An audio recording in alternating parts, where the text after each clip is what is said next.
क्या आपने कभी सोचा है कृष्ण का रास केवल प्रेम था या एक गुप्त क्रांति जहां गीत और नृत्य के पीछे छिपी थी कंस के अंत की योजना। क्या वृंदावन में चल रहा था एक ऐसा आंदोलन जिसे दुनिया आज तक समझ ही नहीं पाई? तस्मात् सर्वात्मना राजन ब्राह्मणान सत्यवादिनः तपस्विनो यज्ञशीलान गाश्च हन्मो हविर्दुघा। कंस के मंत्री कहते हैं कि हे राजन, देव यज्ञों के सहारे जीते हैं और यज्ञ गो ब्राह्मण के सहारे, इसलिए सब उपायों से सत्यवादी ब्राह्मण और गाय इन दोनों को मारे। इस गो हत्या का सबसे अधिक प्रभाव निश्चित रूप से गोपालों पर पड़ा। इनमें से एक गोपाल रायाण नाम का बड़ा बुद्धिमान था। उसने विद्रोह का बीज बोया। राधा नाम की एक गुप्त मंडली बनी जो प्रत्यक्ष में तो नाच गाकर प्रभु आराधना करती थी, परंतु वास्तव में कंस के विरुद्ध विद्रोह की तैयारी करती थी।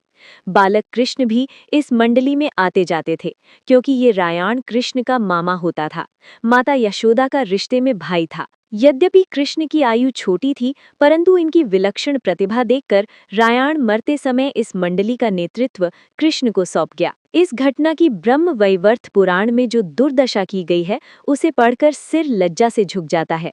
पता नहीं लगता कहाँ मुख छिपाएं। इस मंडली का कीर्तन सारे कंस राज्य में फैला। कंस के प्रति विद्रोही सब नर नारी इस राधा मंडली में सम्मिलित हुए। सब नरों का एक वेश, सब नारियों का एक वेश। नियत तिथि पर सब वृंदावन की रेती पर इकट्ठे हुए। सैनिक नियमानुसार डंका बजते ही जो जिस अवस्था में था, सब काम छोड़कर अपने स्थान पर पहुंच गया। कंस को कुछ संदेह भी हुआ। उसने अक्रूर को पता लगाने भेजा भी, परंतु वहां तो सारा राष्ट्र विद्रोह के लिए तैयार बैठा था। रास हुआ। रास किसे कहते हैं? रास शब्द रस से बना है, सो पहले रस क्या है ये समझ ले। ये शब्द रस शब्दे इस भुआदी गण की धातु से बना है। जब कोई मनोवेग इतना प्रबल हो उठे कि वो चुप न रह सके, वो चिल्ला उठे, तब वो रस हो जाता है। सो उस रस वालों का सम्मिलित गाना रास है। ये रस कौन सा था?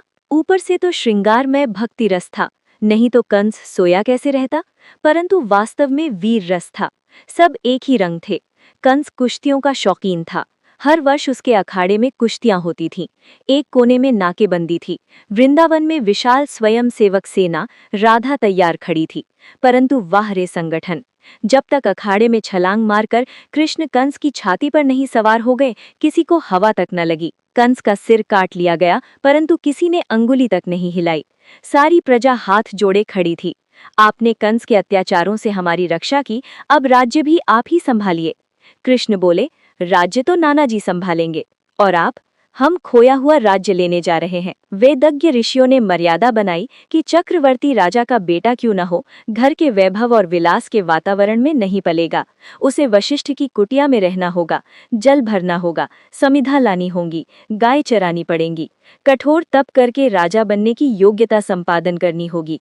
अयोग्य होगा तो असमंज की तरह न केवल राज्याधिकार से वंचित होगा, अपितु निर्वासन दंड पाएगा। राम और भरत इसी शिक्षा पद्धति में पले और बढ़े थे, इसलिए दोनों ने राजमुकुट को ठोकर मारी। कंस का अंत सिर्फ एक राजा की मृत्यु नहीं थी, ये था अधर्म पर धर्म की अंतिम विजय, जहां एक बालक ने साबित किया शक्ति उम्र में नहीं, संकल्प में होती है। और याद रखना, जब भी अन्याय अपने चरम पर होगा, कोई न कोई कृष्ण जन्म लेगा और इतिहास फिर से बदल जाएगा।